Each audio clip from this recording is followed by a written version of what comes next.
All right, welcome back to Walk-Ins. Welcome. My name is Nick Horde. I have Michael Ray with us as always as our co-host. And we're actually on camera. Yeah, we're going to start doing these on camera. At least we're going to make a solid go at it. You should be here for the pre-roll to see all the craziness that we try and do to set this stuff up.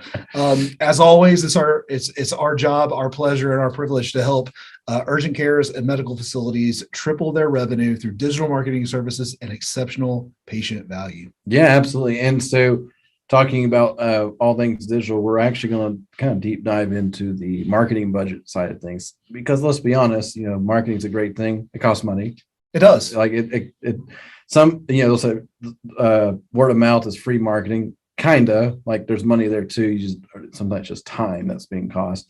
But when it boils down to, if you plan to hire out your marketing, like hire urgent care marketing pros or hire a TV company or a radio or whatever, there's a cost involved. So we're going to talk about that. We've been in the world for a while. We can present some general numbers to you and kind of give you ideas, but let's kind of go to the core of it. Why do I need marketing? Why, as a company, should I market? Do I need to do marketing, or am I just good as is? So we've done several episodes where we've interviewed marketing agencies, head marketing, for different urgent cares and medical facilities. And at the end of those episodes, I tend to ask, what's the one thing that you wish you had done first? I ask that a lot. And 100% of the time they repeat, I wish we had invested in digital marketing sooner. Yeah.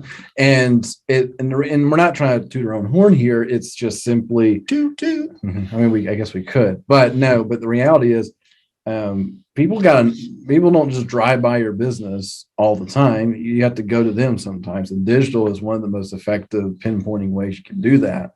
And it's trackable and you can pivot it really fast. Like if there's something changing in your world, you can change it really quick. Unlike like a billboard or radio ad where it takes time to make a massive change. There's different, you have word of mouth, right? We know about word of mouth. We know that there's the traditional avenues, radio, television, print, and then you have the digital age, which is only about 10, 15 years old, as far as like having a plan for marketing. And that's another avenue. But when it comes to the word of mouth, it is probably the most effective way to advertise and market your business. The problem is it's not at all scalable. Yeah, right. Exactly. I always view word of mouth probably has the most guaranteed result. Like, if I'm talking, there's a high chance I'm going to convert that person. Right. Like there's a love that goes with the recommendation. Right.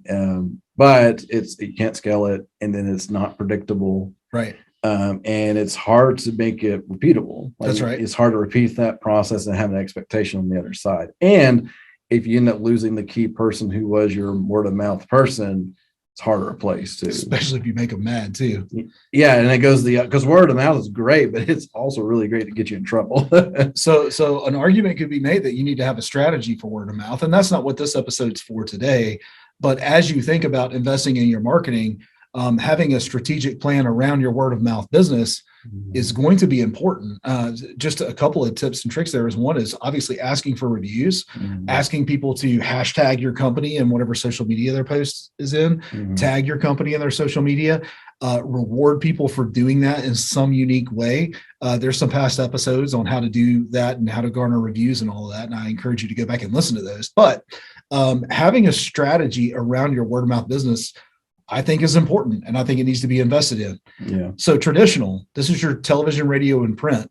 If you're in the medical facility, most medical, not all, I mean, major surgeons and stuff like that, you'll have people come from all around. But if you're looking at urgent cares, dentists, and any kind of like massage therapists, all these different kinds of things, the likelihood of people passing within a 10 to 15 mile radius is probably pretty slim. Yep. So sending out postcards in that radius is going to be a really good idea. Yeah. Oh yeah. And that kind of, so trying to tie into this episode, we're talking, around the budget side of things. So sending out postcards, there's obviously a cost to that. Right.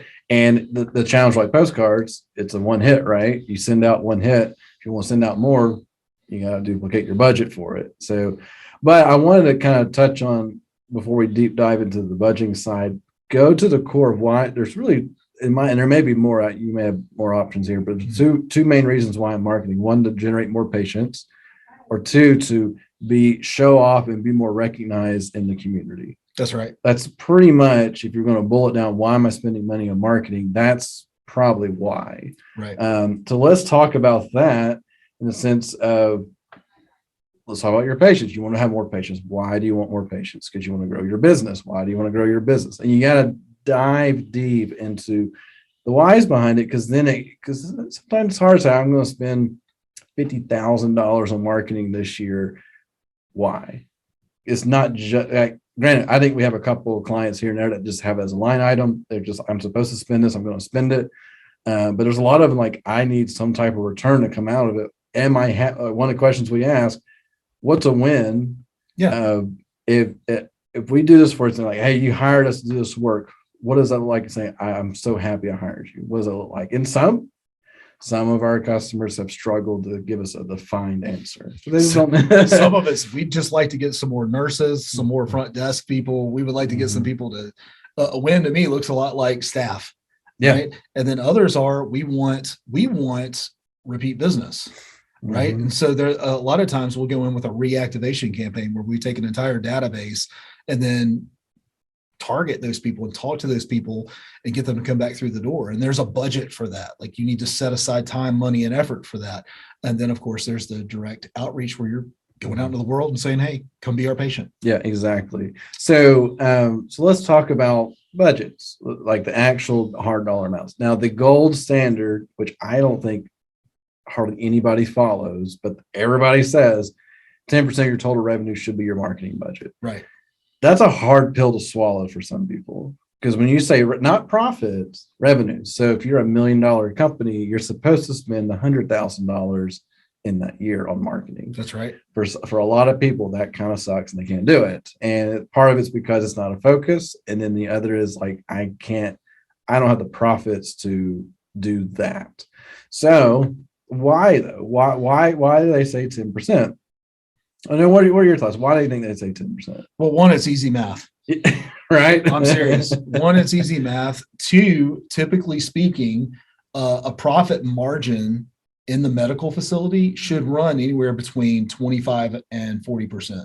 Right. In profit margin. So to have 10% to pour that back in to the business model, that's going to be an ideal percentage for you to, one, be able to calculate quickly, to be able to commit to if you want to separate that out. And then 3, you can see where it lines up on customer acquisition or patient acquisition. You can see that if I bring in $3, 1 or 30 cents of that is going to go to the client. Yep. Right. Exactly. So, and let's talk about when we say 10% total revenue for your marketing budget, we're not saying all that's digital. Correct. There are things inside your marketing budget that you don't realize. A simple example, you may be part of a chamber. That's a marketing piece, right? Because you're there trying to get deeper into the community. Digital is a part of it. Traditional is part of it. Your shirts that you have your logos printed swag out. Yeah, things that you give out, that's all marketing related. Pins, if you're giving out pins, like that's all part of that flavor. So it may, like, okay, well, maybe 10% is more doable, because I think I'm touching on more things than I realize when it comes to spending on marketing. I just don't call it marketing. Right. I call it something else. Promotional products or whatnot. Like, there's all levels to if your logo or your name exists on something, that was a form of marketing. You know, Michael, I don't know. Do you have our Canva login? Yeah. So at the beginning of 2022, if you're listening to this now, I believe we're in April. And in the beginning of 2022, I did a digital marketing, internet marketing 2022 game plan.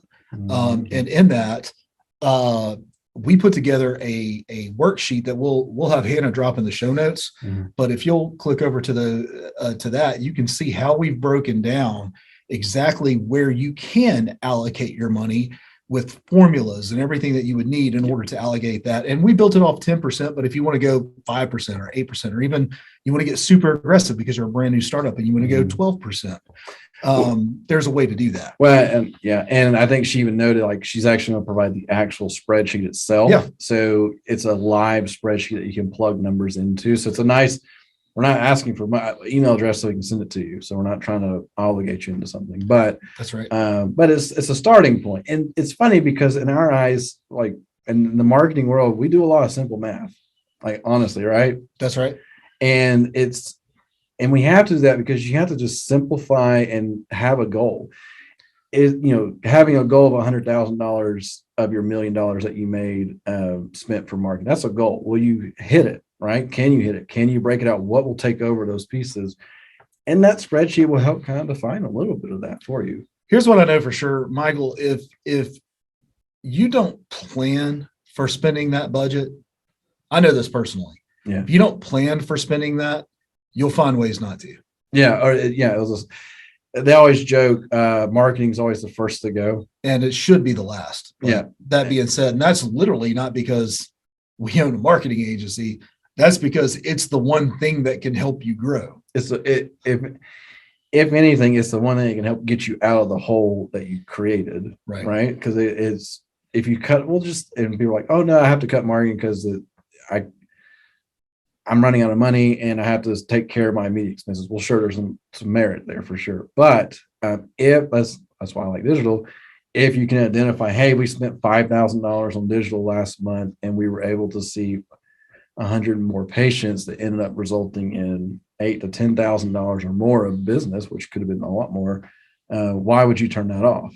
Right. If you put in $1, you get $2 back. Why would you turn that off? So if anything, you can make the argument, should I increase it to help get out of the hole faster? Right. So, but yeah, so we talked about the revenue side, and then the spreadsheet will help you kind of reverse out some of your budgeting, what you want to do there. But ultimately, I'm curious for the clients not clients, but prospects I've talked to, I run into a lot of, I've never budgeted for marketing before. Right. I wonder why they say that. I don't know, but I can help them unpack how to do it. Yeah. As far as why they don't budget for marketing, okay. Let me tell you why. I'm going to tell you why you don't budget for marketing today. If you're not doing it, you're relying too heavily on word of mouth. Yeah. That's why you're not budgeting for it. We've been busy. We have a history of being busy. We know we're going to be busy in the future. Here's the thing though. You don't know that. And you don't have a controlled environment to be able to turn off and on that kind of like lead meter as you need it, because you're too heavily reliant on your community. But here's what I know. What you measure grows, and what grows changes. There you go. Right? So I'll give you an example of that. There was a time 5 years ago where you likely budgeted for Facebook ads. Well, I would make the argument that you are stupid if you're not exploring other avenues right now, because Meta is falling to pieces. I'm not saying it's not worthless. I'm not saying it's useless. I'm not saying it still can't be effective. It does not take up the same budget as it used to. It shouldn't either. Yeah. It shouldn't either, especially in the medical facility. Like if you're in the medical industry, you really need to have a strong, dedicated focus to Google Ads. Yeah, we actually, so even in our world, so Google Ads is our starting point with a lot of clients. If they don't, I've never had a budget before, but I need results, I need some growth, and we want to get you to do more with us. Well, Google Ads is that starting point. It's predictable, it's quick, and it is scalable. That's right. You put in more dollars, typically you get more patients, right? Generally speaking.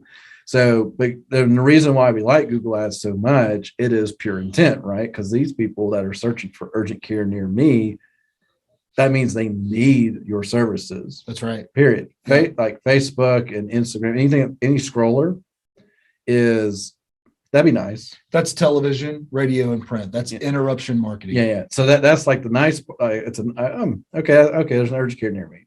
I don't need one. I'm not sick. I'm not going to think about it. I might remember them, but unless I'm dedicated to them or dedicated to a doctor, I'm just going to go to Google, do a quick search, and move on. And we know that. Now, for the longer term pieces, and maybe you're not going after sick patients, maybe you're going after patients for physicals or vaccinations or whatever. Well, then adding, like, because we talk about retargeting on Facebook and like adding that branding piece to it where, hey, you do that. Well, great. I've been thinking about that. I don't need it now, but I've been thinking about it. And now it's like top of mind. Right. Yeah.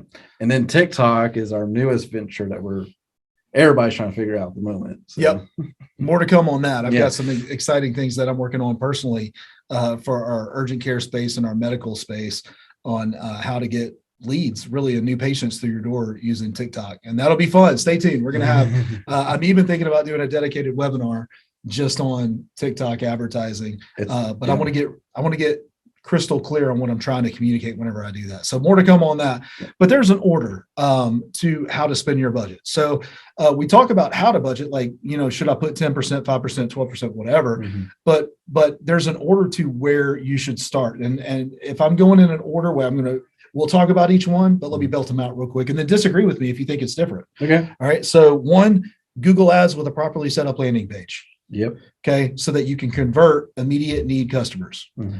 That's if you're starting from scratch, bare bones. Second, invest in your website to make sure that is a mobile first, high converting website. Mm-hmm. Third, for a more long-term approach, you want to make sure that you have SEO. I would put SEO and social media kind of hand in hand as far as presence. So you want to start working on your content on your website and start promoting the content, blog posts, all those kind of things, making sure all your content is ordered on your website. And social media, you're constantly putting out fresh content on your social media. And then 5, for scale purposes, using social media advertising. That's the order I would recommend. And I left out intentionally the traditional means because that's not what we do, and we're not experts in that area. So I don't want to give you bad advice there. Yeah, so, we love it, but we don't do it. So I think my only, not say disagreement, but viewpoint with Google Ads versus your website. I think if you are brand new and you're just trying to get yourself off the ground and going, I think the Google Ads is very important because it brings patients into the door. Right. I think if you've been around for a while and you just have a good patient base, get that website polished. So you're saying it depends on where you are in your journey. Yeah. Exactly. Okay. All right. I think that's a fair assessment. Yeah. Because I mean, the reality is like a website's great, but it doesn't necessarily generate your patients. Like it's a nice thing to have. It shows awesome stuff, but there's no traffic going to it because you're brand new, most likely. That's right. And that's where Google Ads kicks that into gear. We've had some startup style urgent cares come in and kick them up again. And then the funny part, when you run Google Ads and you start moving, you start to find the breaks in your processes. And that was entertaining. My favorite quote is still, when it comes to marketing in general, is a great marketing campaign will help a bad business model fail faster. Oh, absolutely. Yeah. So. It's true. It really is. So there's a swap up there. You could either do your website first or do Google Ads first, depending on what your journey is. Mm-hmm. But the rest of it kind of falls in line. It does. Okay. Yeah, absolutely. So focus on Google Ads or website. Yep. Depending on where you start. And let's talk about put some numbers and some stuff. Now, we're not going to give you like true, here's our exact numbers, but we're going to give you some averages. So average wise, our typical customer is probably spending between $1,500 to $2,500 a month minimum on digital marketing services. On digital marketing, right? Some of that's allocated to ads, some of that's allocated toward website. Okay. Yeah, so that's like the general. Now, our knowledge on traditional, we have some limitations, of course, but we do know on traditional, it's kind of a larger scale, right? Like it's more like 3,000 to 5,000. It just depends. I mean, you could buy one commercial on the morning news Monday through Friday. Yeah. You're spending $5,000 to $7,000 a month just to have a commercial that can get bumped like that if they find a political candidate who wants to spend more. Yeah, exactly. And just like there's a bidding war with actual TV and radio, there's technically a bidding war on Google Ads. That's right. And people don't realize that. And actually, we're going to have another episode, and we're going to bring in Marcus, and he's our main Google Ads guy, and he has so much more knowledge than we do when it comes to ads. But it is a bidding process. But all we're saying here is, if you're doing it, you can't. I'm going to do marketing for $500 a month. Save it. Don't light your money on fire. That's a sin. And we even tell people when it comes to like Google Ads, if your ad spend budget is less than $1,000, there's some limitations around it, like physical limitations around it. And you're not like, you'll get results, but we also realize doing $1,000 ad spend versus $1,500, it's not just, it's a 50% increase. Sometimes it's a 200% increase in results because you're able to tap into a different market. That's right. Because your ad spend was there. Yeah, $500 wouldn't last you till 10 a.m. on Google. It honestly. So I was talking to a potential customer, and he was spending, I think, $300 a month on ads, and he noted that. I said, well, you might be running out of money like in the morning. And he said, well, you're probably right, because all the leads I've got out of it were old people. Mm-hmm. Like, exactly. not to sound mean, but old people probably do more searching in the morning than younger people at night. They do all their buying though on QVC in the middle of the night. That's how that goes down. Exactly. Just stereotype the mess out of some. We're not sorry if you're listening and you're old. We still love you. We're not editing that out either. But anyway, so all that being said, there's a real budget. There's real numbers behind this. I mean, if anything, what you're hearing from us, if you're like, I want to do some marketing, but I don't know where to start, a minimum of $1,500 a month is a starting point. That's right. And we're not saying that's the end all be all, but that is a starting point. And that's either, even if you did it yourself, like some of the stuff yourself, you still need like a hefty budget, because throwing $100 here, throwing $200 here, it's just wasting money, because it really sometimes just takes pure volume to get the ball moving. Very good. All right. Well, look, let's wrap it up. So you need to identify what kind of budget you're willing to invest into marketing and advertising. Mm-hmm. 2, you want to have a good plan on how to allocate that based on what your budget is. And I'm going to go ahead and throw this in here, that in the show notes is a link for you to get a download of our budget allocation tool. And it's already set up for urgent care. So I just throw that up. All right. So, but if you manage patients, there is a likelihood that this is very similar across the board on the value of a patient. Yep. So plug in your own numbers there. All right. It'll let you change just about anything. And you'll probably see a tipping point. Yes. Like you'll see the tipping point of, all right, if I go $1,200 or whatever, I get this many, but if I go to $1,800 or whatever that number is, and I get that much more out of it, and it makes more sense, because you'll see, crap, even if I got 10 more patients, that's really not giving me a good return on the $100. So yeah. Do not spread yourself too thin. Yeah. Okay. Don't take, I love one of my favorite movies is the Lord of the Rings movies. Right. And there's a scene where Bilbo is talking to who's the wizard, Gandalf, and says, I feel like I'm butter spread over too much bread. Right. Well, you can do that in your marketing and advertising too. You can take that $1,000 or $1,500 and you can try and spread it across 10 different marketing channels, and 0% of that's effective at that point. Oh, absolutely. Like that was, I remember the old saying we used to have when it came to social media posting: only post the things that you care about. Don't try to post on every platform there is. Like it doesn't work. That's right. So, and that goes like, you're going to have a way more effective campaign. You spent $500 on one channel than $50 on 10 channels. Right. Period. The last thing that I want to add is hire for your weaknesses. Okay. So if you are a doctor, or you are a practice facilitator, or you manage a practice or whatever, a lot of that job description has absolutely nothing to do with digital marketing.